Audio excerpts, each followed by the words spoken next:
Habari everyone, welcome to the second episode of Page Blockz. My name is Dionne. And I'm Munya. And what does habari mean? Habari. Habari, okay. So habari is a way of greeting in the Swahili language. And I chose that since we're heading off to Uganda today. Yeah. Like we said, guys, from the last episode, today we are reviewing this book here, No Roses From My Mouth by Stella Nyanzi. I don't know if y'all can see it in the camera right here. So we're going to get right into who Stella is. So Stella Nyanzi is a Ugandan scholar. Mm-hmm. She's 47 years old. When I did some research, it said that she started being active in 1997. She obtained a PhD here in the UK and went back to Uganda in 2009, where she worked as a researcher at Makerere University. Mm-hmm. And shout outs to UCL, our old stomping ground. So yeah, she held several positions at the university, and in 2016 she got offered a lecture position, which later on got declined. So Stella did a nude protest at the university. She about that business. She wanted all the smoke. That's the type of person that she is. And as we delve deeper into the book, you're going to learn more about her. But cut a long story short, she ended up being fired from the university. And, she is a feminist, an activist, definitely an academic, and a renowned poet. And, that's her. She is professionally Dr. Stella Nyanzi. Yes. And that's her book. So I'm just going to give a brief summary of the book. The book was published on the 1st of February in 2020, and it's a collection of 158 poems that were written during Stella's 3-year legal battle and incarceration.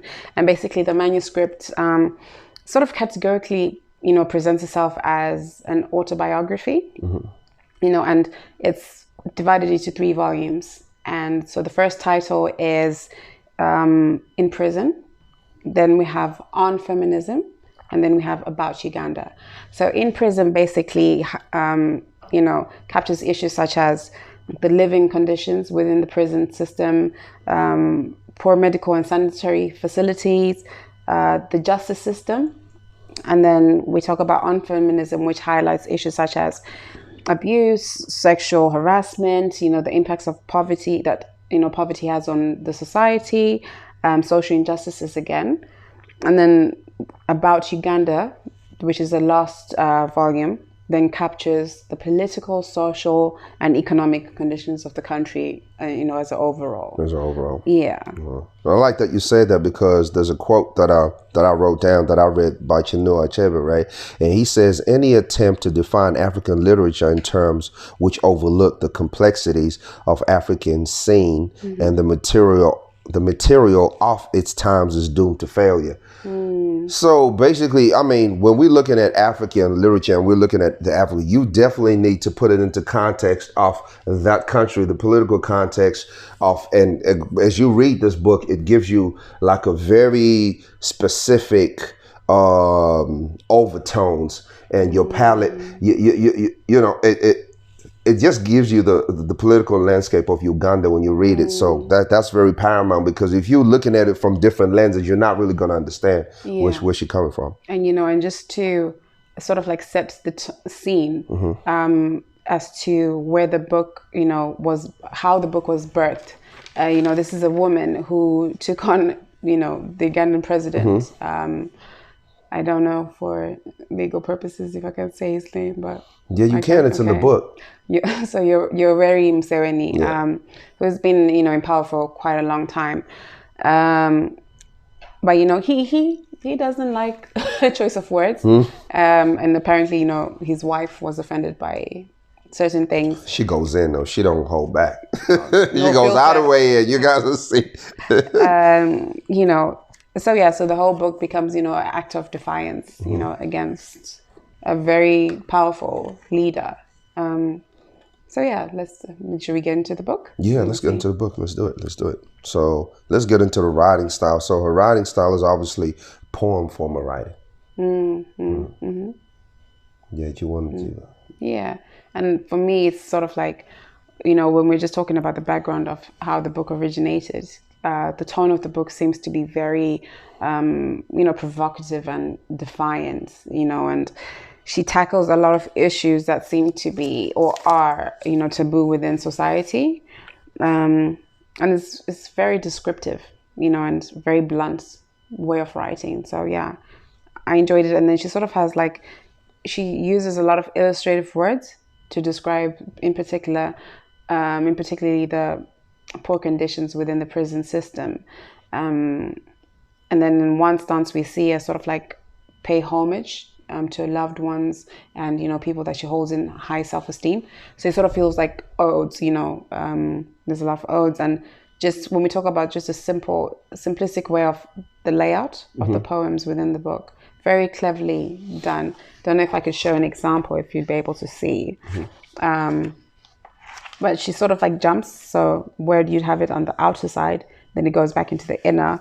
And then it's, so it's just that playful way. For me, it actually helped me. I don't know whether it's a psychological thing, but it actually helped me sort of keep engaged with the book. And, yeah, I enjoyed that. I definitely agree with you. And on top of that, I know if there's any enthusiasts as far as poem writing and stuff like that, I'm enthusiastic about that. And any good poem should have stanzas, which is like little paragraphs, as when you're writing a story that tie everything together. She does that perfectly, right?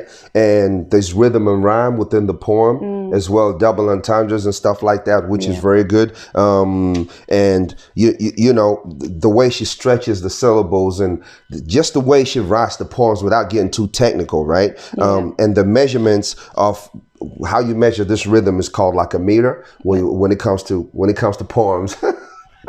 Why are you looking at me like that? How you measure what? How you measure the rhythm? It's called a meter in poetry. Oh, I didn't know that. You know what I'm gonna do for y'all? I'm gonna put a link in the description. If you want to get into poem writing and poem styles and stuff like that, we're gonna put a link in there so we don't bore y'all with the technicalities. But other poems in the book, for example, The Weaver of Mats on page 122, they don't follow any structure at all. So it's more like a free form type of writing, but when you read it, it's just, there's no stanzas. It's just like she just goes, and some poems flow onto the next page and she's basically just, just going at it. So, but definitely good piece of work as far as poem structure. It's, for me, one of the best I've seen. Wow. As far as poems. So yeah, I got to hand it to you. I'm going to press that link because I need to learn a few things. Right? There you go. But, I found that she used a lot of similes. She likened body parts and sexual experiences to, sort of violence and abuse. So that juxtaposition, it was such a contradiction, and it helped sort of build a vivid image of what was going on. And sort of the tone switches from, a sense of her pleading and, being helpless. And then it just, switches to agitation and frustration and, that resilience and resentment starts building, there's a build up. But then there's also this nurturing side to it. So, there's also that ray of hope, which I think, given some of the gory details that are in the book, it also gives the reader something to hold on to. Yeah. Gives it a balance. Definitely. It gives it a balance. And then, she's able to sort of evoke emotions from the reader. Yeah, from the beginning. From the beginning. Very good at that. Don't say beginning because I'll say beginning, but it's okay. But I also found that, her use of local vernacular helps sort of personalize things, and then also gives a lot of insight in terms of just the day-to-day lifestyle of Ugandan, or what happens in Uganda, items they would use, whether it's household items or but it sort of gives that feel where you become a bit more connected. I agree. With the environment. Yeah. So I like that, and then she also has that sort of satirical and comic tone that she uses, and she delivers it in such a cheeky and rebellious way. And I think the more that you sort of get to know about her character, it makes sense. Yeah, a lot of tongue-in-cheek expressions. A whole lot of like there's one particular poem called, I think, Sneaker, and then it talks about how she sneaks in, how she just is able to work her way in the system, and she sneaks in contraband. In her well, in particular, one that left me guessing and still like a bit taken aback was the cigarettes. Yeah. So I'm like, Stella, you put your cigarettes where where? You put them smokes at? Where? How? Well, you gonna smoke them? But hey, it is what it is. Yo, another thing, this book is not for kids. Because just based on the language, it's not for kids. It should come with a parental guide, age restriction, whatever you see on them. Yeah, definitely not for kids. But I would also say that even as an adult, taking away maybe the particular choice of words that you'd use, as an adult, there are certain scenes that she describes or events that she describes that could be very sensitive to someone. And so I'd always say just have that at the back of your mind when reading the book. But for me, those moments were very sobering. And I think it also helps because she just doesn't come to us as Dr. Nyanzi. She also writes as a mother, as a wife, as a daughter, as an advocate, as an activist, as a friend, and rightly so as an enemy as well. She's a pain in the butt to some other people. Yeah. So all those roles are able, she evokes all different emotions. No, she does. I totally agree. There's one poem when she talks about Afande Ayabari. Excuse me if I'm pronouncing the name of the lady wrong. She's a guard, but she carries herself with such poise. According to the poem, she nice and clean. She don't get paid much, but her uniform is always clean. She don't harass the prisoners. She treats them with respect. She's soft but firm at the same time and gentle. And Stella says that she kind of like made Stella believe in the prison system. Like, okay, there is some good. So I guess every cloud is a silver lining, as they say. There's always good in every bad situation, and you get that from the book as well. And there's plenty of stories like that when she describes characters, that behave in an unexpected way. An exemplary way, isn't it? Yeah.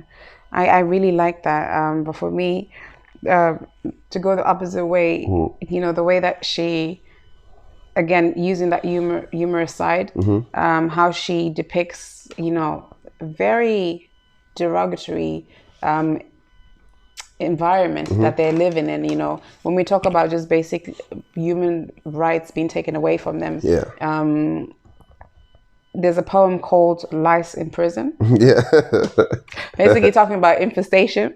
But she says something so witty and like, first of all, I didn't know that lice could interbreed, because she was talking about white lice, black lice, brown lice, and they were like interbreeding, and I was like, okay, we're gonna create a new family, but it go down in Luzera prison.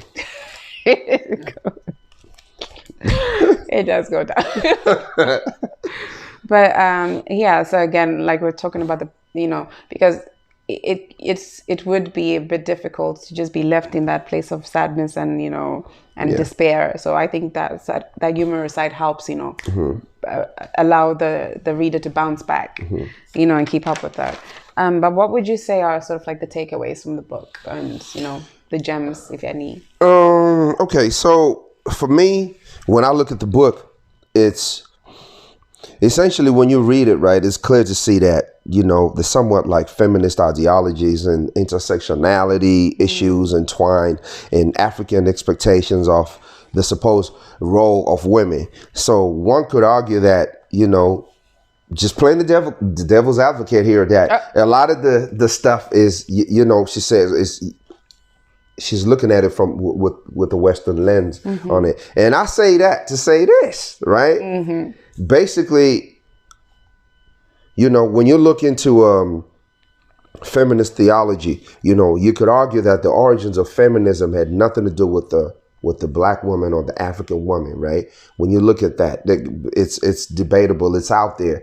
And as you know, in the 60s, 1965, with the COINTELPRO, the FBI we're monitoring, certain groups like, the Black Panther Party, Martin Luther King, and they use feminism to dissipate the energy and stuff like that. So you could argue that, the feminism part of it is like a little bit too deep, but, that's what I took as far as that. And also from a positive part, I took a lot of information and having an understanding and, empathy for female prisoners as far as how menstruation and gender equality and all these things happen. It gives you like a real insight into that. What do you take away from that? I agree with you. So just from what you said, do you think that's why maybe she highlights feminism, because in particular women go through certain issues that men wouldn't go through? I just thought about that right now. So maybe it might be that, given the background that she's coming from, the tonal delivery might be a bit linear. But when we deconstruct the issues, it just might be that a women's prison would be very different from a men's prison. Oh yeah. And there's also, so maybe that's where that feminist comes in. My only problem with that is when you look at feminism, right? There's different type of feminism. It's very multifaceted. Yeah. It's just when you look at feminism, when you look at gender fluidity, and when you look at intersectionality, and when you look at gender issues, these are loaded topics. Yeah. So for the ordinary reader like myself, you would need to, it veers off into something else, even though I understand the essence of the book, but I think when you start throwing words like, cause she's an academic, right? So for an academic studying that, you can get that, but for somebody who just like women go through this, but then when it, when it crosses over to feminism, it takes it's a whole different animal. Cause I wonder, like when you're saying that, I wonder as an academic, did she consider how the ordinary person would perceive it, or be able to sort of like interpret it? But then in saying that, like when I talked about her having different roles again, because there'll always be that sort of like interconnection. But I do agree with you. And this is a perfect example of what goes on between what they call it the bourgeois society and people that are if you subscribe to that classism and stuff, because she has a poem that talks of separation between the feminist movement themselves. When she talks about can we all get along and stuff like that. So I'm not going to get into detail about that. Y'all can read it for yourself and sit on. But for me, sort of like I think Stella becomes a mouthpiece for so many people, so who wouldn't necessarily have a voice. And she's able to create a lot of awareness and attract international attention. Like we reading right now, we know so much. We've learned a lot of stuff about the political the political system, economic system, and the prison system within Uganda. But then also just going back to that fundamental principle of how the book started. And for me, it's just that censorship. We always talking about rights to, freedom of right to speak and express ourselves. And, this started by someone's wife not being too happy about particular words, and then we see people's dignity, breaches, dignity being taken away, a lot of neglect, a lot of social injustices. And the book literally feels like an expose of, of the president and all the other sort of like systems and structures and the weaknesses, and it's also not to take away from it, I didn't know certain things like, or I hadn't thought about it, but when a prisoner dies, they in the poem, in one of the poems, she talks about the uniform being handed down to someone else, and that's something that would go over my head, or you would take it for granted. True. But I think she was very reflective of the times that we're living in and how there's a disparity, depending on where you are. So it was a really great eye opener, and we talked about that poem Weave Off Mats, and for me that was sort of like really pivotal because it was so symbolic. When we talk about society, we always traditionally we talk about women being the moral fiber of society. So just that literal sense of weaving and interconnections and being each other's sister's keeper. you know, yeah, that was quite. It also just talks about progress and hope, because this is a skill set that, you know, they're learning, and something that they can take away, but also something that they can hold on to whilst they're in this dire situation of hopelessness. So True. yeah. I learned that there's like 29 political parties, registered political parties in Uganda, and they all wear colors. They color coded, and the main color is yellow. So sometimes if you're wearing the wrong color, you know, it could go down. So it can happen. Kind of reminded me of the Crips and the Bloods. Well, anyway, Ruka, we don't want to keep the episode too long, guys. I mean, this book, right, written by an academic, you know, somebody with a lot of accolades, and I feel like sometimes it will appeal to the ordinary person, to the academic. It's definitely something that you want to study if you write poems. All around, very good book. And on a scale of 1 to 10, I would give it an 8 out of 10. And that's based on her style of writing, the delivery, style up there, the overall arching message of the book. You know, like I said, a lot of things were highlighted and brought to attention. And again, just not to say like she stands for what she believes in. Even when we talk about how the poems came to fruition, like she had to hide some of them or confiscated, and you know, she had a miscarriage in the prison. So a lot of sacrifice that she went through. And I think a lot of women then had the opportunity for their stories to be told. So if anything at all, you know, yeah, I would give it an 8 out of 10. 8 out of 10. That's generous. I give it, you know what I'm like. I give it a 6.5. Writing style over there, poem over there. For me, for the same reasons that I said, it's like it might go over some people's heads based on the multifaceted layers of some of the topics in there, intersectionality, you know, gender fluidity and all that stuff. But a very good book. It's still, you know, go very good book. I recommend it. See, we got 2 copies. So guys, we read this book separately, as you can separately, you know, she got her own copy, I got mine. What are you trying to say? No, I'm just saying, like, this is for real. We ain't, that's what I'm trying to say. We bought 2 books. Exactly. But yeah, go ahead. Hey man, got any comments, put them down. Yeah. And if you have any recommendations, anything you want us to improve, please say them. And of course, today's show is sponsored by Spell Clothing. As you can see, we got the shackets here. You know, get at us, follow us on Spell at Spell Clothing. And that's what it is. But we learned a new word out of this. Like, we cannot just... But I can't pronounce the word. That's why I ain't even going to get into that. I'm going to try and pronounce it. It's heterosexual or heterosexual. Look it up. I tried.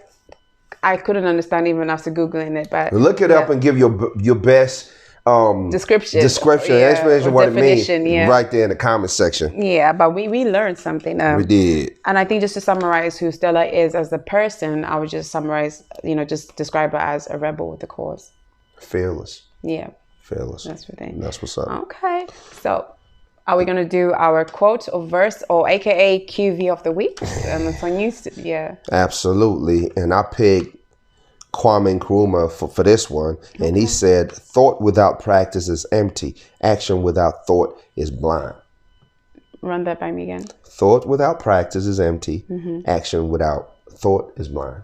Wow. Did you pick that because of the book, or just because you like the quote? Because because it's you know, it wasn't a random thought. It goes in with what we're talking about. Yeah. You know, and it goes with the topic that we're talking about. And when you look into Stella's, you know, journey. I think particular if the closing poem that she does called Anticipate Everything. Yeah. I think I'm not going to read everything, but I think it would make sense. And for those who have read the book or who will read the book, it says anticipate everything, both the expected and the seemingly unforeseen. Plan their every move and second guess them. Predict wisely. I'll stop there. But I think it really just goes well with what you just said. Oh yeah, most definitely. Guys, we're going to put the link to this book in the description. Go buy it, read it, support her. You definitely are going to learn something from this book. if you are academic, or if you just a normal person like myself, you're gonna learn about Uganda. You're gonna pick up on a lot of things on it. So I would suggest you read it. And the next book that we're gonna read is from. First of all, I'm not normal. I'm fabulous. But I'm just joking, guys. I'm joking. So the next featured author is a Nigerian-born author called Yomi Jemibewon. I don't know if I pronounced that correctly, but the link will be at the bottom below. And the title of the book is Risk and Return: A Journey of Entrepreneurship and Self-Discovery in Africa. So I'm really looking forward to read this. Different. Definitely. Up my street. Up my street as well. So our street. Man, get out of here, man. Hey, listen, that's been another episode of Page Blockz, Edify the Mind. Yep. Grow, aspire, uplift. Let's make reading cool again. Yeah. I learned how to say hello, but I didn't learn how to say goodbye in Swahili. So I'm just going to stick to bye, everyone. We'll catch you on the next one. Look out for yourselves, y'all. Please stay safe, everyone. Bye. Peace. Bye.